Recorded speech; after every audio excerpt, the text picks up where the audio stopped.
Seguimos en Negocios Televisión mirando la última hora, también pendientes de lo que acontece en directo con el primer ministro británico, Keir Starmer. Les contábamos hace apenas unos minutos, antes de la pausa, este aumento hasta el 2,5% del gasto en defensa. Aquí viene la explicación de Starmer. Dice que hay que profundizar en la seguridad nacional. Escuchamos al primer ministro británico. Mean that the defence and national security of our country must always come first. That is what I campaigned on in the general election. It is what we are delivering today. A new approach on defence, a revival of our industrial base, a deepening of our alliances, the instruments of our national power brought together, creating opportunity, assuring our allies, delivering security for our country. At moments like this in our past, Britain has stood up to be counted. It has come together, and it has demonstrated strength. And that is what the security of this country needs now, and it is what this government will deliver. I will now take questions from the media. I've got Beth from Sky first. Refused to give a time frame of when you'd hit spending 2.5% of GDP on defence, and now you've accelerated that. Isn't the simple reality that a Trump White House has now bounced you into that acceleration and that decision? And you say this is a generational moment, you reference the Cold War, you sound like a Prime Minister on the war footing. Should viewers be alarmed at how significant this moment is, and what does it really mean for our national security? Thank you. Well, Beth, this is a significant moment, and that is why we've got to rise this generational change. It is a moment where we have to fight for peace through the action that we take. And in relation to your question about the timing, I think in our heart of hearts, we've all known that this decision has been coming for 3 years, since the beginning of the conflict in Ukraine. The last few weeks have accelerated my thinking on when we needed to make this announcement. And I'll be very clear about that, because it is absolutely clear to me now that the decision that, as it were, started life 3 years ago needs to be taken now to rise to the challenge that we have to face. The conflict in Ukraine is about the sovereignty of Ukraine, but it's also about security and defence in Europe and our security and defence. And the first duty of government is to ensure that its citizens are secure, and that is why I'm taking that as a matter of duty and responsibility today. Thank you, Beth. Can I go to Carl, ITV? Thank you, Prime Minister. I mean, the Russians have been in Ukraine for 3 years now. What has changed is the response from the White House. You wouldn't be making this announcement today if you weren't going to see Donald Trump on Thursday, would you? And could I also ask, is he the reason why you've decided to take the money for defence from the aid budget? Well, on the timing, I do think that this is a decision that's 3 years in the making. I do think that we've known that this decision had to be taken. Of course, the discussions about talks between the parties, a possible peace, what that might mean for European security, the role the UK would have to play in that, has brought our response into sharp focus. I have made a commitment for the safety and security of our country that we will play our full part in any security guarantees if we get that far. And that includes a commitment, if necessary, to use capabilities such as putting our boots on the ground, subject to a US backstop.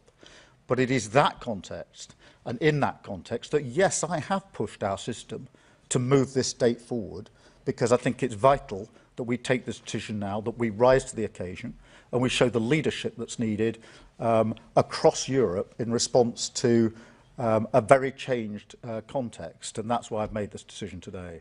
Thank you. Chris Mason. Thank you, Prime Minister. Chris Mason, BBC News. Picking up on Carl and Beth's question, what do you say to those people who might think that Donald Trump is now effectively setting UK government policy? And have you done an assessment on the impact of the cutting of the aid budget? Thank you. I've been arguing for some time in most of the meetings I've been to since I've been Prime Minister for 7 or 8 months now, that European countries, including the United Kingdom, needed to do more for our own collective self-defence and security. So that is not a new argument. Yes, it's true President Trump thinks we should do more, and I agree with him. It chimes with my thinking on this. And by more, I mean more capability, I mean more coordination, and I need more spending. And we have to learn the lessons of the conflict, particularly when it comes to capability and coordination. The war being fought in Ukraine, I felt this very strongly when I was there a few weeks ago, is being fought now in a very different way to the way it was being fought just 3 years ago. We're seeing firsthand what conflict looks like in Europe in 2025. We have to respond to that for the safety and security of our country. So this is very much my decision based on my assessment of the circumstances that we face as a country. And it is taken first and foremost to ensure that the United Kingdom and its citizens are safe and secure. That is the first duty that I have as Prime Minister. It is my duty, my responsibility, and that is why I have taken this decision today. Thank you. Chris Hope. Chris. Prime Minister Christopher Hope from GB News. In July, Reform UK fought the election on a policy to increase defence spending to 2.5% of GDP by 2027 and 3% of GDP after 2030, funded by a £6 billion saving in the aid budget. You said you'll do similar. You'll increase defence spending to 2.5% by 2027, 3% after 2030, funded by a £6 billion cut in the aid budget. Are you Nigel Farage in disguise? Nigel Farage didn't even turn up to the debate in Parliament today. Nigel Farage is fawning over Putin. That's not patriotism. That is not what working people need. What I've done is take the duty of Prime Minister seriously, which is to ensure that our citizens are safe and secure, and this decision is made to ensure that they are safe and secure. It is a decision intended to ensure that we fight for the peace that we've enjoyed for the last 80 years, so that for generations to come they can enjoy the freedoms that we have enjoyed. So I've taken this with only one thing in mind, and that is the citizens of this country, for whom I am responsible. Thank you, Chris. Theo, Times Radio. Theo Usher, Times Radio. Are you concerned, Prime Minister, that come the spending review in the spring, later in the spring, that you've taken this tough decision when it comes to defence spending, but you're also going to have to take tough decisions when it potentially comes to tax rises, spending cuts across Whitehall, and that your own MPs and your own voters are going to turn to you and say, well, hang on a moment, you can find the money for defence. Why can't you find the money for the things that we're really worried about? Look, I have taken tough decisions. We took tough decisions in the budget. We took decisions I didn't want to take in terms of national insurance, winter fuel allowance. But we took those tough decisions as a political choice so we could put the money into the NHS and deliver the reduction, for example, that we've seen in waiting lists. And that is a choice. And you can't have both. You can't argue no tax rises, no winter fuel changes, but please can we have the money for the NHS as well? It's one or the other. So we've taken that choice. And we will have to make other choices. I've taken a difficult choice today because I believe in overseas development. And I know the impact of the decision that I've had to take today, and I do not take it lightly. I do not want to take it. But the choice I've taken is that if we are going to ramp up defence spending in the way that I believe we have to, which underpins the decision I've made, then it is important that on the same day that I set out the extra spending, I set out pounds and pence precisely how we're going to fund it. What you saw from the last government going into the election was a plan to increase defence spending by 2030 that was full of holes, that didn't have credibility, that when probed had nothing material there. This is too serious for that kind of politics. This is about a credible plan put forward to ensure the security and defence of our country and of Europe, and that's why I've taken the difficult decision today to do a switch spend from development aid into defence, not a decision that I, as a British Labour Prime Minister, would have wanted to take, but a decision that I must take in order to secure the security and defence of our country.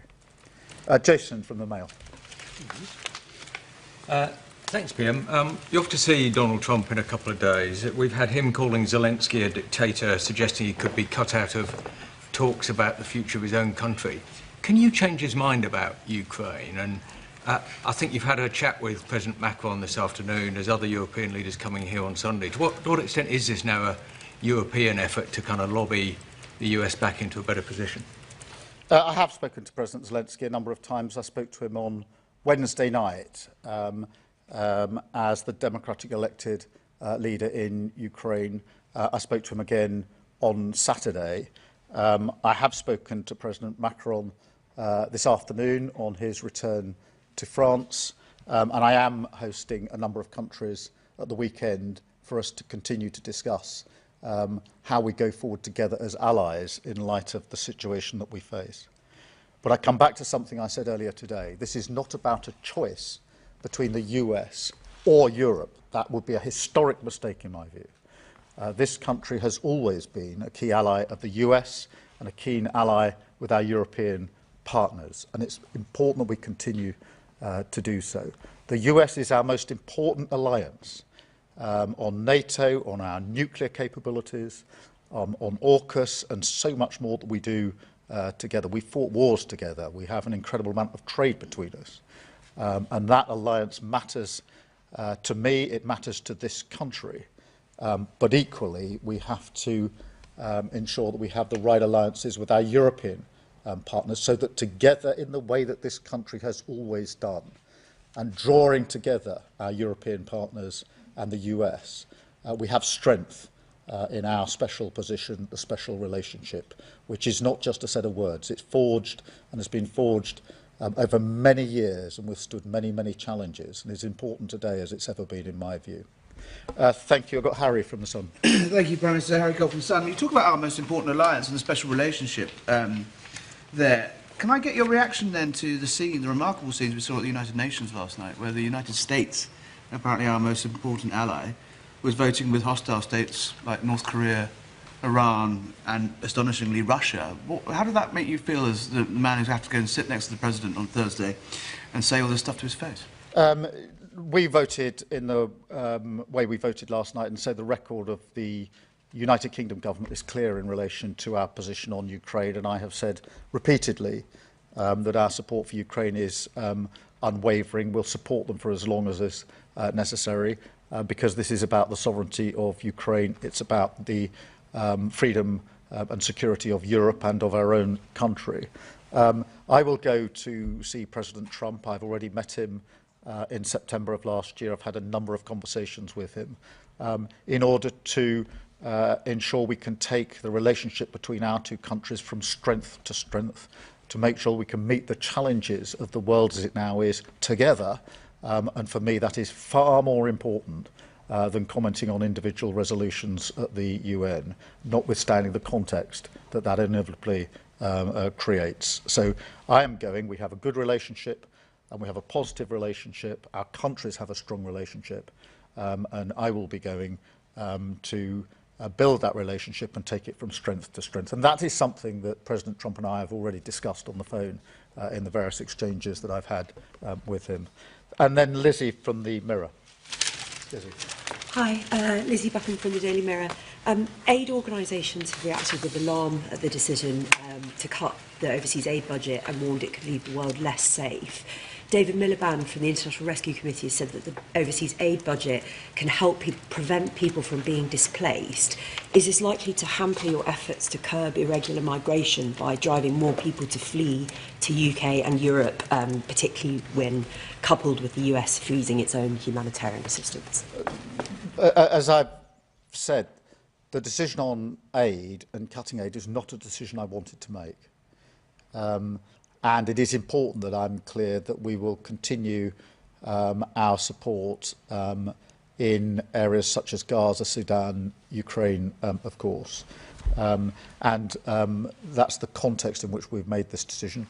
There's a part of the Overseas Development Fund which is being used to pay the hotel bills for asylum seekers whose cases haven't been processed. We need to change that by processing those claims and bringing those bills down. But nonetheless, this is a cut, and I accept that. But there is no driver of migration and poverty like conflict.